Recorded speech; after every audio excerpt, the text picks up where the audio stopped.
For 16 years, Curtis Brand kept his dead wife's coffee mug on the second shelf of the kitchen cabinet, exactly where Pamela had always stored it, because he had never been able to decide what else to do with it.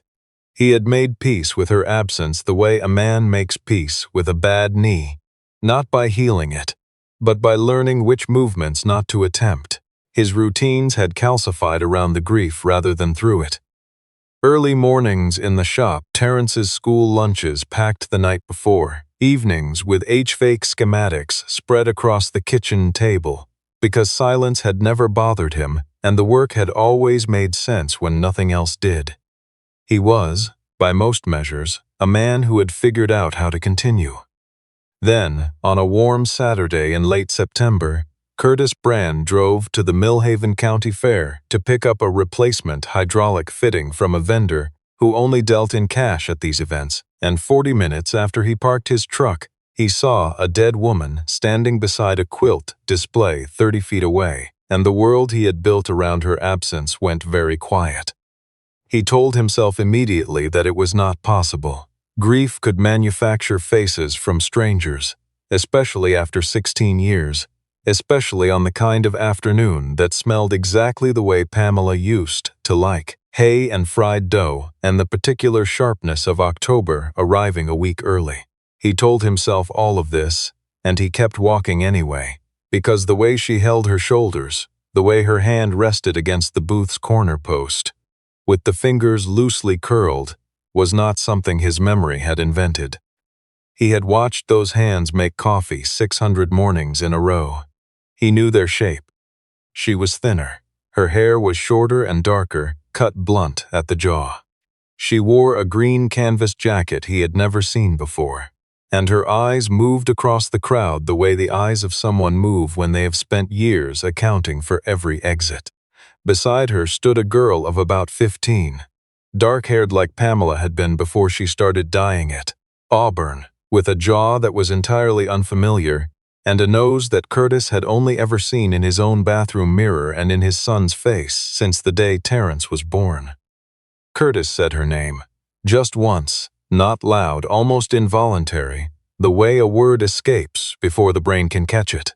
And he watched Pamela Whitmore Brand hear it across 30 feet of crowd noise and livestock smell, and he watched her go completely still, and then he watched her grab the girl's wrist and start moving toward the far gate with controlled the urgency of someone who had rehearsed this exact moment and hoped it would never come. He caught up to them in the parking lot, between 2 rows of trucks, and the girl with his nose turned around and looked at him with an expression that sat precisely between terror and something he could not yet name. Pamela would not look at him directly. She kept glancing at the lot's entrance, at the people passing on the gravel path behind him, her jaw working through something she had not yet decided to say. When she finally spoke, she asked him not to say her name again. She told him, in a voice stripped down to its most functional parts, that there were people watching for exactly this kind of scene, and that every second they stood together in an open lot was a second she could not afford. Before Curtis could say anything at all, the girl spoke from behind her mother's shoulder in a voice that was trying very hard not to sound as unsteady as it was. She asked whether the man standing in front of them was her father. Curtis drove them to the maintenance bay behind the agricultural supply depot where he had once done contracted work, a space he still had the key to, empty, on weekends, its corrugated roof and smell of old fertilizer offering nothing comfortable except the fact that it stood a half-mile from the nearest security camera. He pulled 2 folding chairs from a bracket on the wall and set them up without ceremony, and for a long time after they sat down, the only sound was the far-off PA system at the fair announcing the beginning of the pie competition. He could not stop looking at the girl. She had his eyes, or something close enough to his eyes, that looking at them directly produced a slight disorientation, like reading a word that has been misspelled in a way that still almost makes sense. She watched him back without flinching, which he noted, and which told him something about who had raised her. Pamela finally spoke. She told him that when she disappeared 16 years ago, she had not known she was carrying a child. She had been 7 weeks along and had not yet felt certain enough to believe what the tests had been telling her for 3 days. It was not information she withheld from Curtis, she said carefully. It was information she did not yet fully possess herself. Curtis sat with that for a moment. Then he asked her what happened. Pamela had grown up at the outer edge of money, close enough to the Whitmore Agricultural Holdings empire to understand how it worked, and far enough from its center to have built herself a different life by choice. Her father, Owen Whitmore, had founded the company from a mid-sized seed operation in the 1970s, and by the time of his death he had grown it into a regional holding company, with contracts across 4 Midwestern states. Owen Whitmore had been a cautious man who kept meticulous records and trusted almost no one inside his own family. He had left the company and everything he controlled in the hands of his younger brother Aldous, qualified by a private trust document that Pamela knew existed but had never been shown in full. Aldous Whitmore had been running the company for 3 years when Pamela, working a quiet weekend in her father's old home office, found a discrepancy in a federal agricultural subsidy filing that did not match the handwritten records Owen had kept in a series of gray notebooks stored in a fireproof cabinet behind the bookcase. The discrepancy was not small. It was the kind that, if submitted to the right federal office, would constitute documented fraud on a scale that invited prosecutors rather than civil attorneys. She dug further over the following weeks, careful and sleepless, and found something worse than the subsidy fraud. She found records suggesting that a federal compliance auditor named Dennis Holt, who had come to examine Whitmore Agricultural's worker compensation fund filings 8 months earlier, had not in fact departed for his next scheduled assignment in Minnesota as his official travel log indicated. She found fuel receipts. She found a private security contractor's invoice from one of Aldous's subsidiary accounts dated May the same week. She found nothing else about Dennis Holt anywhere. She contacted a federal investigator she trusted through a channel Owen had given her years before. The investigator told her to bring every document she had, physically, to a meeting in Milwaukee the following week, and to tell no one in the Whitmore family she had made contact. 2 days before that meeting, a man named Roland Taft came to the house in Millhaven while Curtis was at work. Roland had been Aldous Whitmore's head of security for 11 years, a quiet man who had drawn a private line the day he understood what had happened to Dennis Holt. He told Pamela that Aldous already knew she had been in her father's office. He told her she would not make it to Milwaukee. What Roland offered was not rescue. It was a narrow set of facts, a kayak she could take out on Lake Millhaven that evening, a car waiting at a Forest Service road 3 miles east of the water, a name she could use, and a cell phone with 1 contact number saved in it. He told her she would have 1 opportunity to disappear convincingly, that it would require Curtis to believe she was dead, and that this was not a decision he could make for her. He told her, with the honesty of a man who has decided to stop lying, that if Aldous's people found her before federal investigators acted on the documents she had already forwarded, there would not be a second option. Pamela told Roland she was not certain about the pregnancy yet. Roland told her the decision had to be made in the next 4 hours regardless. She left a kayak on the lake and she got in the car and she drove north, and she found out 11 days later, in a motel room in Upper Michigan, that the decision she had made was now irrevocable for a reason she had not anticipated. Curtis listened to all of it without softening, without giving her the nod that would have told her she was forgiven before the full weight of what she was saying had been felt. When she finished, he asked a single question. Why now? After 16 years and not a week ago, or 5 years ago, or any of the years between. Pamela reached into the canvas bag at her feet and set a folded sheet of paper on the workbench. Roland Taft had died 6 weeks ago. Cardiac arrest, alone, at a house in northern Wisconsin that no one had known he owned. His estate lawyer had released a recorded message according to Rowland's written instructions, a message that had taken 6 weeks to route through the secure channel he had established for exactly this eventuality. In it, Rowland told Pamela 2 things. The first was that the documents she had forwarded to her federal contact 16 years ago had never arrived. Her contact had died of a stroke 4 months after her disappearance, and his replacement had closed the file as inactive when the primary witness was declared dead. The second was that Aldous Whitmore was now being considered for a federal judicial appointment, a nomination that was 6 weeks from a confirmation hearing, and that Pamela remained the only living person who could connect Aldous directly to Dennis Holt.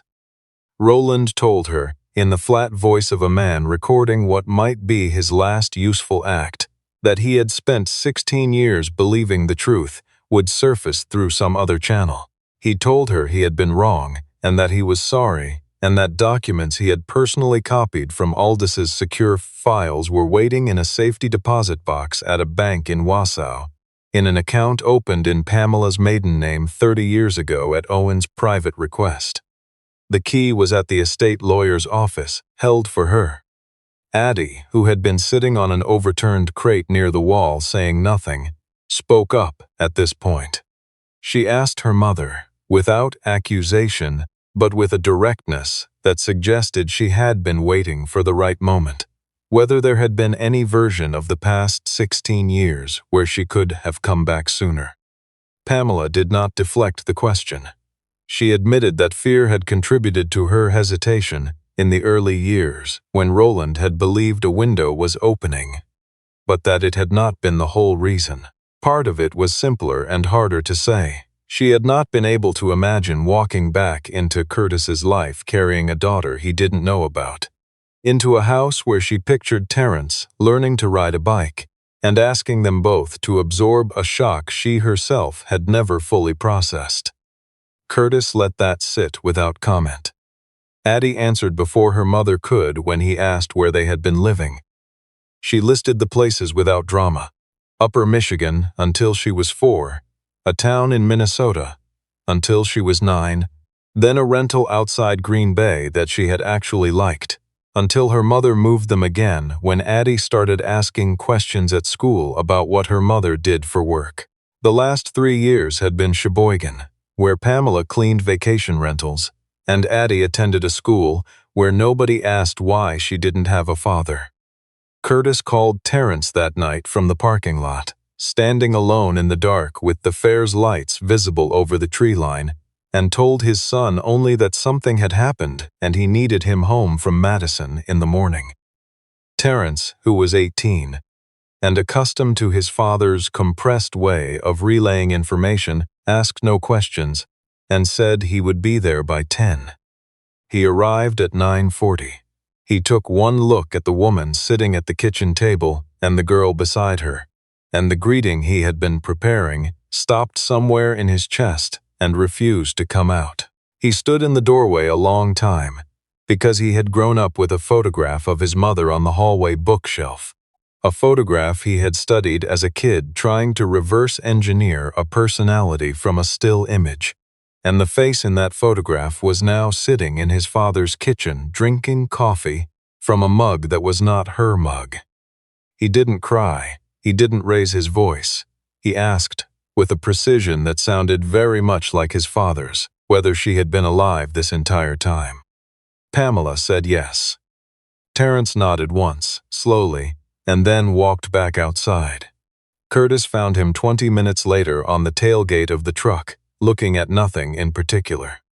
Terence said, without turning, that he had a memory of being 4 years old, standing in a parking lot outside a grocery store, crying because he couldn't find her in the cart return area, and for about 45 seconds believed she was gone.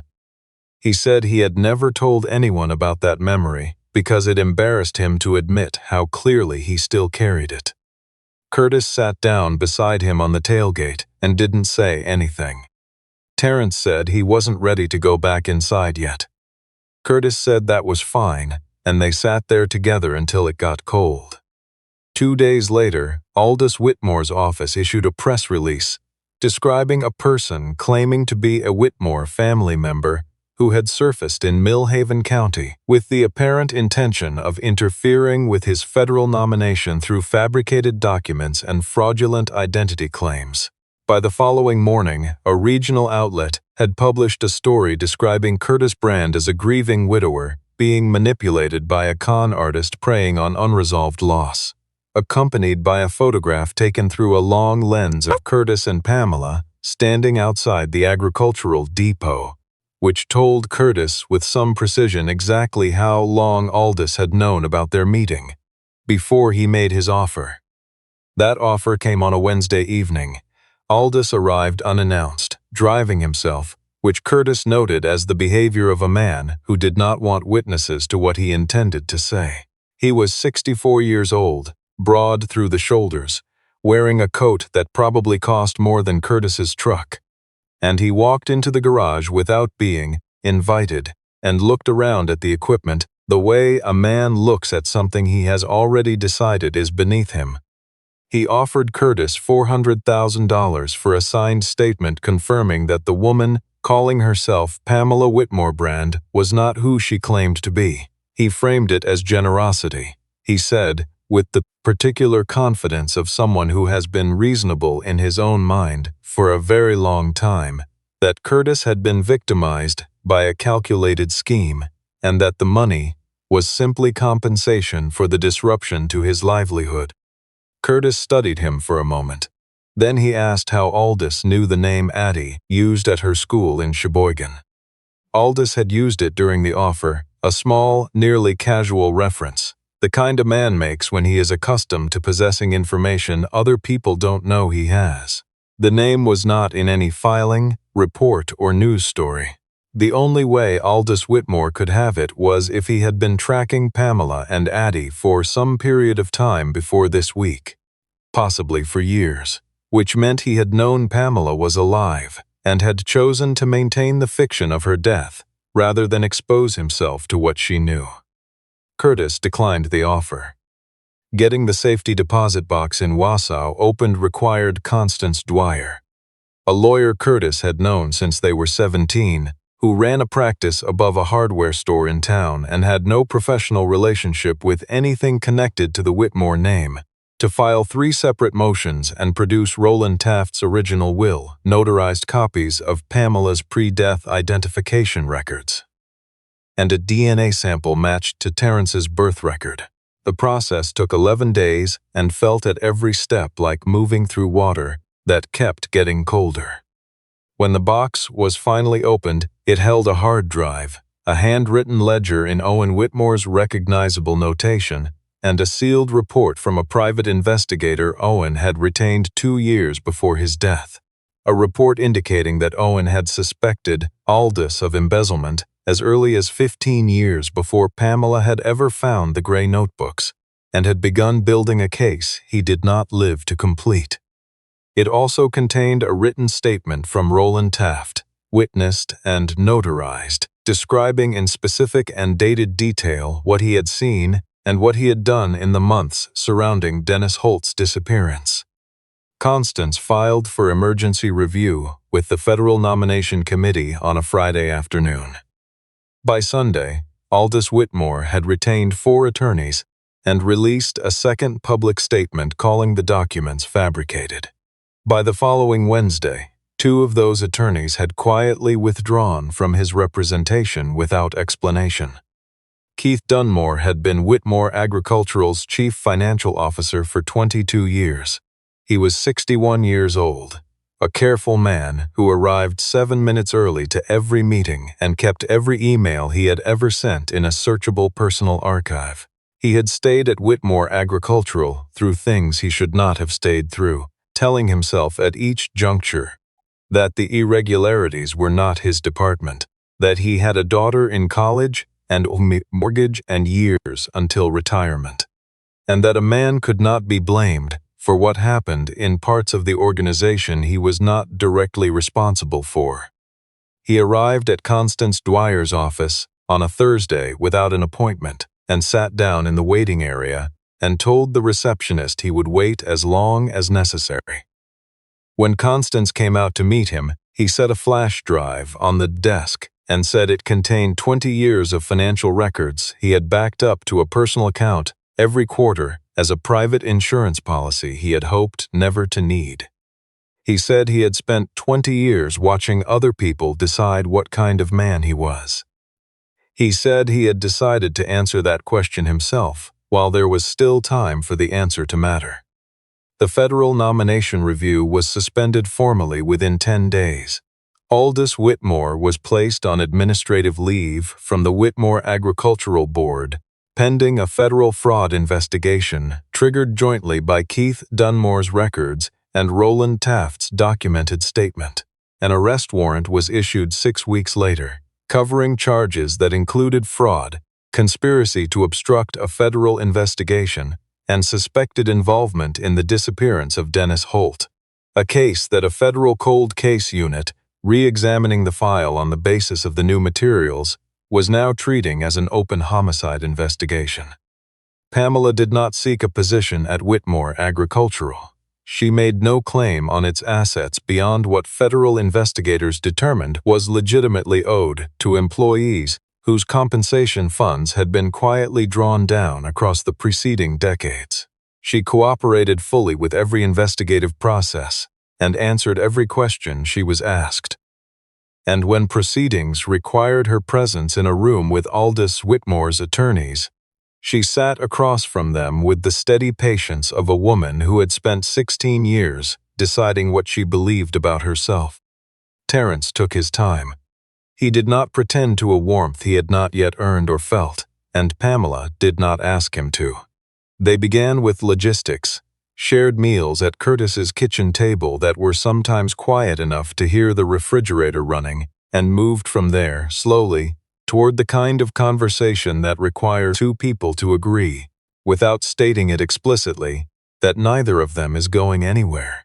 He started sending her short texts. Logistical, dry, brief, she answered everyone.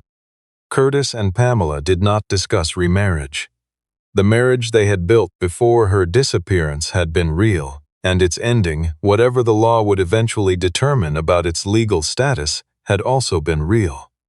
16 years of a house structured around her absence, a son raised without her, a life rebuilt around a grief that had settled into the foundation of everything. Curtis did not pretend that could be dissolved by explanation or good intention.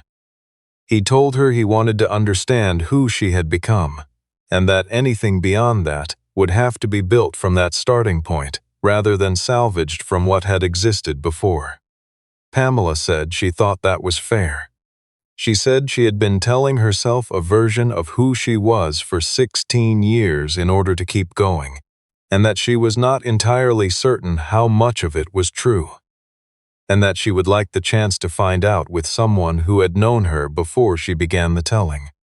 Curtis thought about that for a while, standing in his garage with his hands in his jacket pockets, the October air moving through the open door, carrying the smell of cut corn from the fields a mile east.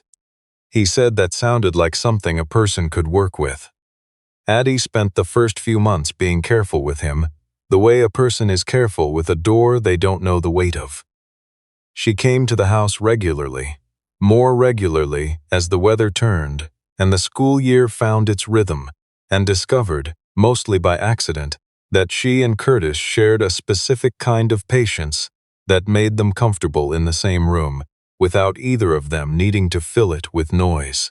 She helped him once with a systems diagnostic he was running on a commercial unit in the garage, following his instructions without asking why, handing him tools when he pointed, and at the end of it he told her she had a good instinct for the order of operations. She seemed to think about that for a few days.